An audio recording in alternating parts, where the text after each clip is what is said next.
Jadi seluruh syariat sekalian dalam Islam menyehatkan seluruh syariat, tapi kita tidak mengerjakannya untuk sehat. Kita mengerjakannya karena taat dan karena kewajiban.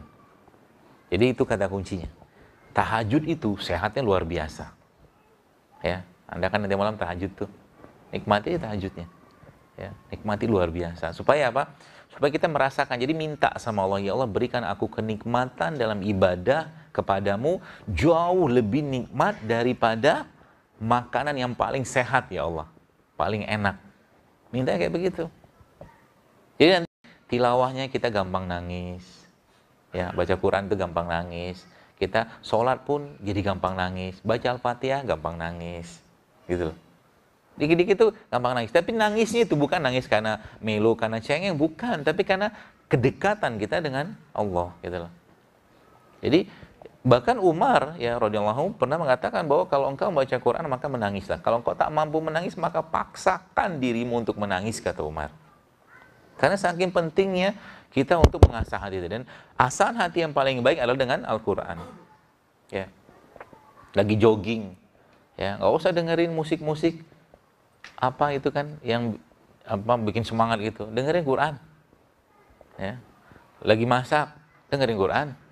Nanti lama-lama hafal sendiri. Buktinya apa? Al-Quran itu gampang dihafalkan. Buktinya kita hafal Yasin. Karena sering Yasinan. Kan yang Yasinan dulu kan tanpa sadar kan hafal sendiri Yasin kan. Ya. Jadi Al-Quran seperti. Jadi semakin banyak itu masuk ke dalam diri kita, maka akan semakin terisi elektronnya tadi. Elektronnya semakin terisi dan semakin sehat badan kita. Ya. Nah, kalau kita lihat keseharian Nabi ya sallallahu alaihi wasallam, ya, Rasul itu memberikan atau memberi petunjuk yang sangat-sangat luar biasa kepada kita dan bisa kita ikuti, bos kan? Bisa kita ikutin. Ternyata contoh gini, Rasulullah SAW ketika Isya, karena kan kita bahas Isya dulu nih. Isya, Nabi SAW itu tidur, ya, tidur, habis Isya biasa tidur. Di luar ini sekarang, karena sekarang konteksnya kita mabit, lain cerita. Ya. Jadi ternyata tidur itu ya bisa membuat tubuh kita tuh terrelaksasi, mengalami relaksasi luar biasa. Gula darah bisa turun, hormon stres bisa turun. Maka salah satu cara Allah Subhanahu Wa Taala di perang Uhud, saya lupa itu saya. Itu adalah ditidurkan sama Allah untuk menghilangkan ketakutan mereka. Ya, tidur itu cara paling mudah untuk menghilangkan kecemasan. Ya. Tapi yang luar biasa apa? Yang luar biasa adalah malam kayak begini. Jadi apa? Allah memberikan firman-Nya kepada kita. Kami akan perlihatkan tanda-tanda kebesaran kami kepada Allah di segenap penjuru langit dan pada diri mereka sendiri, sehingga jelaslah bahwa Al-Quran adalah benar, kata Allah. Ada pagi, ada malam, ada siang, ada sore gitu kan. Ada matahari pagi, ya. Kayak begini. Kenapa ada malam? Ya, malam itu fungsinya apa? Kalau kita lihat dalam Al-Quran dalam surat An-Naba, wa ja'alnal laila libasa, wa ja'alnal laila libasa, dan kami jadikan malam sebagai waktu istirahat, kata Allah, sebagai tidur. Maka di situ kuncinya apa? Kuncinya Rasul mengajarkan kepada kita bahwa malam itu ya bukan lagi waktu untuk banyak makan. Kalau mau makan silakan makan, tapi tidak banyak. Ya. Kenapa? Malam waktunya untuk bersih-bersih badannya, untuk rehat. Jadi malam jangan banyak-banyak makan lagi. Yang sudah makan tadi nggak apa-apa. Yang sudah 2 kotak nggak apa-apa juga. Sudah masuk mau diapain kan? Jadi malam bukan waktu yang kita perlu banyak untuk makan. Ya. Dan ternyata memang ketika seseorang itu, kalau Anda pernah mungkin baca, salah satu cara terbaik atau cara terbaik untuk meriset badan kita itu adalah memperbaiki pola tidur. Tidurlah pada pola-pola tertentu atau pola-pola yang disampaikan atau diajarkan oleh Nabi SAW. Contoh malam kayak begini nih. Pada Isya tidur, nanti malam bangun. Bagaimana cara untuk men-setting hormon atau mungkin alarm badan kita? Gampang. Alarm badan kita itu bisa tersetting dengan doa. Jadi kalau malam Anda mau bangun, ngomong sama Allah, ya Allah, bangunkan aku nanti malam ya Allah. Nanti Allah akan bangunkan. Sebelumnya apa? Baca dulu Al-Quran. Maka sebelum tidur kan kita biasa disunahkan membaca zikir. Ya. Al-Quran juga disunahkan baca. 2 surat yang biasa kita disunahkan untuk dibaca waktu mau tidur malam. Yaitu apa? Surat Al-Mulk sama Sajadah. Baca aja terus itu. Nanti malamnya bangun. Gitu. Saat itu nanti tubuh kita sekalian akan ngalami atau terjadi peningkatan namanya growth hormone. Growth hormone itu adalah hormon yang sifatnya memperbaiki sistem secara umum. Ada kanker, dia bisa, ada sel kanker yang mau tumbuh, dia akan makan, ya. Atau sel-sel yang rusak dia makan. Itu munculnya saat malam, hanya malam terutama. Ya, maka tadi saya katakan, malam itu istirahat, jangan banyak aktivitas. Ya.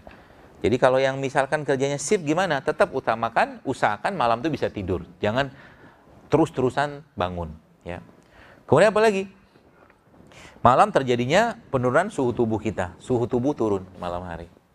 Ya. Suhu tubuh turun otomatis nanti kita lihat pada siang. Suhu tubuh turun otomatis kerja jantung pasti akan ringan. Jadi berbekam itu lebih baik tidak malam hari. Kenapa?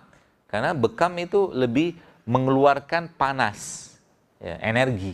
Jadi bekam itu ilmuwan memang tidak disebutkan secara spesifik di hadis Nabi SAW. Tapi ilmuwan menyebutkan bahwa berbekam itu paling baiknya kapan? Siang. Waktu matahari lagi panas-panasnya, nah berbekamlah saat itu. Karena kalau bahasa mereka tuh darah kita lagi bergejolak. Jadi berbekam itu siang hari paling baik.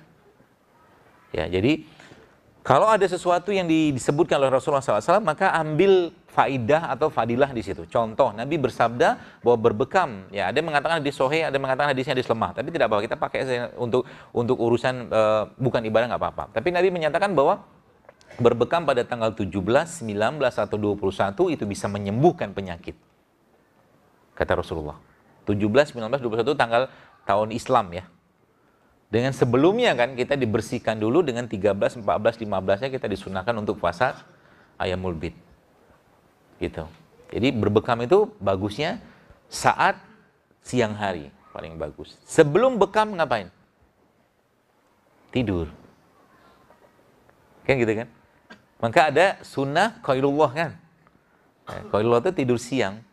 Ya, jadi tidur siang nggak usah lama-lama. Kalau Anda mungkin istirahat setengah 12-an, kita sekarang zuhur kan 12 kurang 10 lah katakanlah, tidur 10 menit, 5 menit cukup. Dan tidur di waktu itu adalah tidur yang paling baik untuk memperbaiki fungsi enzim badan kita. Itu yang pertama.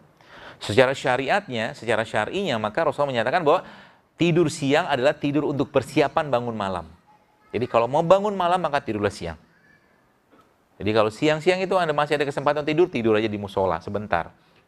Ya. Seperti itu, ya. Jadi kemudian kan kita malam bangun. Jadi saat malam bangun itu sebenarnya tubuh kita kan tadi kan bahasanya kan terresetting semua, terreset. Jadi berkata laptop itu lagi error gitu kan, kita pencet tombol on off-nya lama nanti mati. Nah, begitulah proses tidur itu membuat kondisi itu semua. Malam harinya Allah bekali tubuh kita ya saat malam itu jam-jam 1, 2, 3 itu lagi tinggi-tingginya hormon si growth hormone tadi. Maka jangan pernah kehilangan momen itu ya untuk apa? Untuk bergerak. Di malam itu kan kita disunahkan untuk sholat kan. Dan sholat adalah gerakan stretching dan relax yang paling baik. Sholat. Bagaimana sholatnya? Sholatnya sebagaimana sholat Nabi SAW. Ya, rukunya, sujudnya, takbirnya, takbiratul ihramnya, seperti itu. Ikutin semua. Ya. Malam tuh, terus kita bangun kan. Habis itu, kalau Anda ada kesempatan tidur menjelang subuh, tidur sebentar. Itu tidur baik. Itu tidur yang bagus itu. Rasulullah biasanya antara subuh sama azan subuh sama iqomah subuh itu beliau tidur. Tapi tidur Rasulullah itu kan tidak seperti tidur kita. Ya, ada beberapa riwayat menyebutkan beliau tidur sebentar. Jadi tidurnya itu sebelum subuh. Ya. Ba'da subuh jangan tidur. Karena tidur ba'da subuh adalah waktu di mana jantung kita lagi, jadi kondisi udara saat kita saat itu ya, di waktu subuh sampai syuruk atau duha itu ya 2 jam atau satu jam lah, mengatakan setengah jam 1 jam kurang lebih seperti itu setelah subuh. Itu jangan tidur waktu itu. Ya, kalau Anda pengen tidur tetap udah ngantuk banget, usahakan jangan berbaring, biarkan tidur dalam kondisi berzikir, duduk. Sebab apa? Banyak terjadi serangan-serangan jantung ya, atau kelemahan-kelemahan jantung itu di pagi hari kayak begitu. Jadi pagi jangan tidur. Ya. Dan itu salah satu tidur yang bikin blow on. Iya, kata Ibnu Qayyim al-Jauziyah seperti itu. Jadi tidur yang bikin bodoh itu tidur pada subuh. Ya. Selain bodoh, bikin bodoh, apalagi rezekinya ya, dikurangi sama Allah. Kenapa? Karena malaikat waktu itu lagi sibuk-sibuknya bagi-bagi rezeki dari Allah gitu kan. Dia malah tidur. Ini kan nggak sopan namanya. Jadi kalau Anda pergi buat sekalian, jadi salah satu tipsnya saya, kalau Anda pergi musola, misalkan tuh masjid dekat rumah. Nah, kan ada doa malaikat di pagi hari kan. Yang malaikat itu mengatakan, ya Allah berkahi orang yang bersedekah hari ini, pagi hari ini. Maka subuh itu, jangan pernah kehilangan momen untuk bersedekah. Datang ke masjid, bawa uang, mau 5.000, 10.000, 100.000, pokoknya kencelin ke masjid, niatkan untuk sedekah karena Allah. Maka dapat doa malaikat. Dan itu dikerjakan tiap hari, nggak bisa sekali-sekali. Karena doanya itu setiap hari. Gitu kan? Ba'da subuh. Ya, ba'da subuh. Bagusnya seperti itu. Kemudian, setelah, waktu syuruk masuk, ya kalau Anda bisa ketemu syuruk, sholatlah syuruk tadi. Saya kira mungkin sebagian teman-teman sudah tahu ya, pahala dari sholat syuruk itu. Ya, kata Nabi SAW, pahalanya sempurna umroh gitu kan. Ya, kalau bisa syuruk. Syuruk itu dari mulai subuh sampai ke terbitnya matahari. Sekitar sekarang sekarang kan subuh jam 4:11. Syuruk itu kurang lebih sekitar jam 5:30 lebih 10-an lah. Kurang lebih 5:40, 5:45 lah kurang lebih. Ya, sholat waktu itu. Nanti habis itu apa yang dikerjakan? Jadi dari mulai subuh itu sampai ke syuruk ngapain? Kalau nggak zikir, pagi baca Quran. Zikir pagi itu bro sekalian. Zikir yang luar biasa, yang disebutkan bahwa para ulama, saya baca di beberapa kisah-kisah itu, subhanallah, itu yang menyebabkan umat Islam waktu dipimpin oleh Sa'ad bin Abi Waqqas itu bisa memenangkan istana Madinah itu salah satunya karena zikir pagi mereka yang luar biasa. Zikir pagi. Maka jangan pernah kehilangan momen zikir pagi itu. Kalau Anda misalkan pulang atau pergi kantor misalkan ba'da subuh nggak apa-apa di motor atau di kendaraan tetap zikir pagi. Hafalkan zikir itu. Karena itulah kemenangan kita di situ. Jangan lupa zikir pagi. Ya, dan lagi-lagi saya sampaikan, ibadah itu adalah nutrisinya kolbu. Zikirnya kita sebenarnya makanan buat kolbu kita. Maka jangan lupakan zikir. Ya, apalagi di sisa-sisa di luar mungkin kita tidak ada zikir pagi petang, ya sudah berzikir biasa aja. Dan zikir itu dilafazkan, bukan di dalam hati. Dilafazkan, diucapkan, astagfirullah gitu kan. Ya tidak perlu gede-gede lah mulutnya gitu kan. Ya, cukup kita yang dengar gitu kan, istighfar, tasbih, tahmid, tahlil atau istighfar seperti itu. Ya, baru masuk duha. Ya, jadi antara subuh sama syuruk itu jangan tidur karena memang pernah saya tulis juga bahwa itu memang waktu di mana ada satu satu bahan yang Allah turunkan atau ciptakan di udara pagi itu yang ingat saya namanya nitrik oksid atau NO, dan ini salah satu antioksidan yang paling baik. Ya. Jadi subuh itu jangan tidur, nikmati limpahan rezeki dari Allah dari udara tadi, ya. Subuh itu. Kemudian baru masuk ke duha. Ya, duha saya kira mungkin semua sudah paham ya. Duha yang paling baik kapan? Dekat-dekat sama zuhur. Dekat-dekat sama di saat matahari mulai agak memanas, duhalah di situ. Sebab apa? Karena secara aktivitas kita lagi sibuk-sibuknya kita ketemu Allah. Ya, jadi duha itu paling baik kapan? Waktu lagi matahari panas-panasnya. Ya, bahkan setengah jam sebelum itu masih boleh. Sebelum zuhur, misalkan jam 12, kita setengah 12 duha masih boleh. Ya. Dan kalau sudah ibadah, gaspol. Gaspol maksudnya apa? Kalau Anda misalkan para yang baru dilantik menteri kemarin kan, pasti pakai baju yang luar biasa, ya pakai jas, pakai parfum segala macam. Nah, perlakuan seperti itu, ya kalau kita lakukan adab yang sama terhadap Rob kita kepada Allah, maka harusnya lebih. Maksudnya gimana? Contoh kan, kalau Anda di sini kan kalau kerja kan nggak pakai kaos oblong, beda sama Google kata pakai kaos oblong. Jadi kalau sudah ketemu Allah, beradablah yang terbaik. Beradablah yang terbaik. Itu bonus yang didapatnya banyak. Contoh misalkan, kita bisa siapin, misalkan Anda kerja boleh pakai baju oblong. Silakan. Tapi ketika ketemu Allah, jangan pakai baju oblong. Bawa baju. Usaha sedikit, ikhtiar sedikit, supaya apa? Supaya ketemu Allahnya lebih baik. Ya. Habis itu gimana? Nabi SAW sampaikan bahwa kalau tidak memberatkan umatku, kalau memungkinkan sekalian, Anda bersiwaklah. Bukan sikat gigi ya, tapi siwak. Ya. Dan siwak itu salah satu bentuk ibadah atau mungkin salah satu bentuk sunnah Nabi SAW yang sangat dicintai Allah. Ya, Allah mencintai orang-orang bersiwak. Ya, mungkin lagi wudhu itu, jadi kalau saya pernah ngitung itu, kalau dihitung-hitung, ya, kita satu hari itu kalau kita bisa rutinkan saja bersiwak, itu lebih dari 30 kali kita bersiwak. Kenapa? Kalau tidak memberatkan umatku, maka setiap habis wudhu, aku akan wajibkan mereka bersiwak. Itu yang pertama. Wudhu 5 kali sehari kan? Kalau tidak memberatkan umatku, maka setiap mau sholat, aku wajibkan mereka bersiwak. 5 kali, 10 kali udah. Ini belum termasuk sholat sunnah loh. Belum termasuk sholat sunnah. Setiap mau sholat, siwak. Setiap mau sholat, siwak. Ya, ya, itu siwak. Dan siwak itu merupakan salah satu sunnah kenabian. Ya, sunnah Nabi. Ya, di samping ada bersiwak, kemudian cukur kumis, cukur bulu kemaluan, berbekam, sama wangi-wangian. Itu sunnah itu. Ya, jadi kalau Bapak Ibu, teman-teman sekalian, di tas Anda, ya, terutama yang ikhwan ya, kalau bisa tuh minimal ada 2 produk tadi tuh. Kalau nggak siwak, parfum. Mau ketemu Allah, siwakan dulu.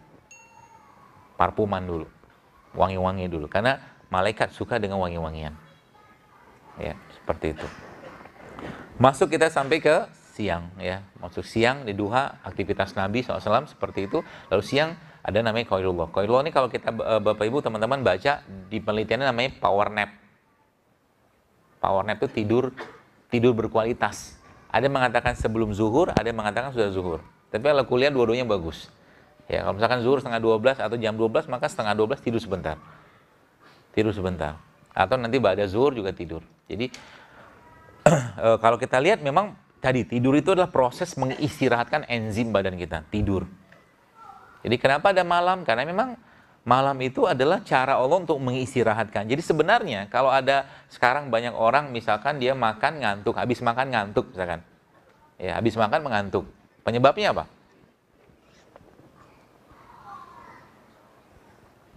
Pura-pura mikir lah. Gini kan. Nanti kalau ditanya, jawaban orang soleh apa? Wallahu a'lam. Meskipun tidak tahu kan. Jadi, kalau ujian tuh gampang gitu kan. Apa penyebab stroke? Wallahu a'lam. Apa penyebab kolesterol? Wallahu a'lam. Jadi kalau ujian ada 50 soal, jawab Wallahu a'lam. Jelas tidak akan lulus.